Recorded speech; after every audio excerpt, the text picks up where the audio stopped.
कपड़े धोने वाली बहू। शादी के पहले से ही विभा को कपड़े धोने का बड़ा शौक था। कभी नल के नीचे तो कभी तालाब के पास। अरे मेरी नीली वाली लुंगी नहीं दिख रही है। विभा की अम्मा, कहाँ रखी है लुंगी? अरे वो तो विभा ने परसों ही धोकर रखी थी आपकी अलमारी में, देखो वहीं होगी। वो ना मैंने आज धो दी, मुझे लगा कि गंदी हो गई होगी। अरे कैसे गंदी हो गई थी? उसे तो मैंने पहना भी नहीं। हे भगवान, इस लड़की के कपड़े धोने की आदत से परेशान हो गया हूँ मैं। जितना तो घर में राशन नहीं आता, उससे कहीं ज्यादा डिटर्जेंट पाउडर का खर्चा है। इसकी शादी करवा दो, शादी जाए अपने घर में ही करे काम, फिर चाहे घर के कपड़े धोने हो या पूरे गांव के। हाँ ठीक बोल रही हूँ, देखता हूँ मैं कोई लड़का। वो दिन भी आ जाता है जब विभा को देखने लड़के वाले आ जाते हैं। लड़की मुझे अच्छी लगी।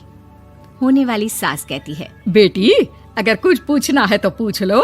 वैसे तो हमारी लड़की बहुत ही शर्मीली है, जो बोल दो वो मान लेती है, इसे क्या पूछना होगा। अरे कैसी बात कर रही हो माँ, मुझे इन लोगों के घर रहना है, सवाल तो कई है। हाँ हाँ बेटा, पूछ लो ना, क्या पूछना है। आप लोगों के घर कपड़े कौन धोता है?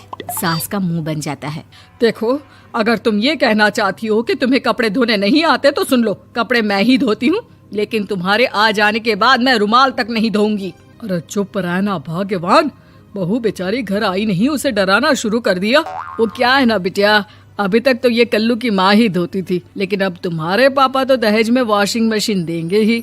तभी विभा की माँ बोल पड़ती है, सवाल भी पूछा तो क्या। वैसे भाई साहब, मशीन की तो फिर भी कपड़े धोने की कैपेसिटी होती है। मतलब जो बिटिया दे रहे हैं ना विभा, इसे कपड़े धोने का बहुत शौक है। ये आप लोगों के क्या, आस पड़ोस गांव मोहल्ले सबके कपड़े धो दे और उफ तक ना करे।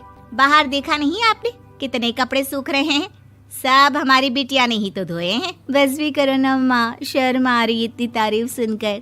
और तो और एक दाग निकाल कर दिखाओ तो मान जाऊं। हाँ अच्छा, माफ करना बेटा, मैंने गलत समझा। हमें तो रिश्ता बहुत पसंद है। और ऐसे जुड़ जाता है रिश्ता कपड़े धोने का शौक रखने वाली विभा का। उसकी शादी हो जाती है कोयला फैक्ट्री में काम करने वाले कल्लू के साथ। शादी के बाद अचानक विभा चिल्लाती हुई सास के पास आती है। सासू माँ, अरे सासू माँ कहाँ है आप? ये तो धोखा है, धोखा दिया आप लोगों ने मुझे।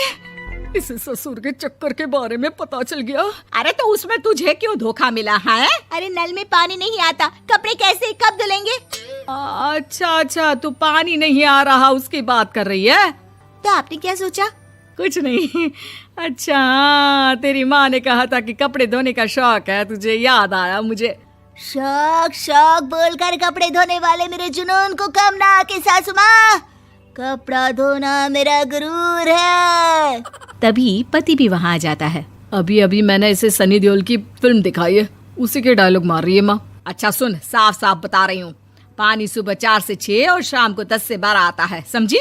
विभा टाइमिंग सुनकर हैरान हो जाती है। ये क्या भूतों का मोहल्ला है? सुबह 4 बजे उठकर कौन कपड़े धोता है? 4 बजे टंकी में पानी जाता है, फिर सारा दिन धोना ना, किसने मना किया? अरे कैसी बात कर रही हैं? 200 लीटर की टंकी में कितने कपड़े धो लूंगी मैं? सुबह ही उठ जाऊंगी मैं। अब क्या था, विभा सुबह 4 से लेकर रात के 12 बजे तक कपड़े ही धोती रहती। एक रोज सास पड़ोस से निकलकर कहीं जा रही होती है कि साथ वाली कहती है, हाँ कल्लू की माँ, जरा ये बताओ कि 2 साड़ी है, 2 ब्लाउज और एक पेटीकोट और एक नाड़े वाला लंबा कच्छा। हाँ तो? अरे तो क्या, कितना लोगी धुलाई ये बताओ। धोबन दिख रहे हैं हम क्या? हमारे पति सरकारी नौकरी से अभी रिटायर हुए हैं और बेटा सुपरवाइजर है कोयला फैक्ट्री में। धोबन समझ रखा है हमें?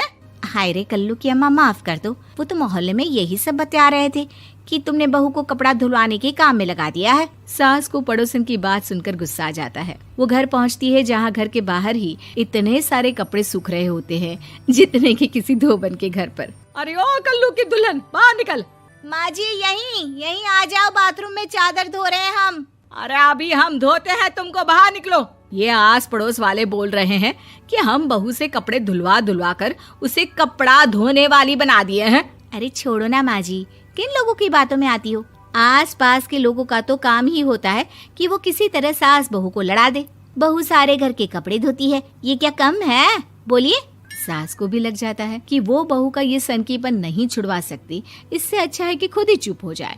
एक रोज सास और बहू मंदिर जाते हैं, जहाँ सास की साड़ी वहाँ खड़ी भीख मांगने वाली से मिलती है। माँ जी क्या बात है, आपकी साड़ी उस भिखारन से कितनी मिल रही है ना? हाँ हाँ देखो तो, दोनों की साड़ी मिल रही है। क्या बात है कल्लू की अम्मा, तुम खुद को तो अफसर की बीवी बताती हो और ऐसी सिंपल सी प्लेन साड़ी पहनकर घूमती हो। सिंपल और प्लेन नहीं है ये साड़ी। तो क्या सोने के धागे से फूल बने हैं? कुछ भी सासू माँ, कुछ भी। हाँ बने थे इस साड़ी में सोने के धागे से फूल। मेरे पति लेकर आए थे मद्रास से स्पेशली मेरे लिए 10,000 की। ताहे भाई साहब इस भिखारन के लिए भी सेम टू सेम साड़ी लेकर आए होंगे 10,000 की। सास उस वक्त तो कुछ नहीं कहती, लेकिन बहू के साथ घर आती है और अलमारी से एल्बम निकाल कर लाती है। ये साड़ी देख रही है, ये वही साड़ी है जिसे मैंने अभी पहना था। इस साड़ी में ये जो चमकदार फूल दिख रहे हैं ना, ये सोने के धागों से काढ़े गए हैं। लेकिन तू लोकल वॉशिंग मशीन ब्रश से घिस घिस कर सारे फूलों को निकाल कर साड़ी प्लेन कर दी। मुझे माफ कर दीजिए सासू माँ। और तो और, जब मैंने तुझे तेरी गलती के लिए कुछ नहीं कहा, लेकिन तूने तो सबके सामने मेरा मजाक ही बना दिया। क्यों? बहू को समझ में आ जाता है कि अब से उसका कपड़े धोना बंद।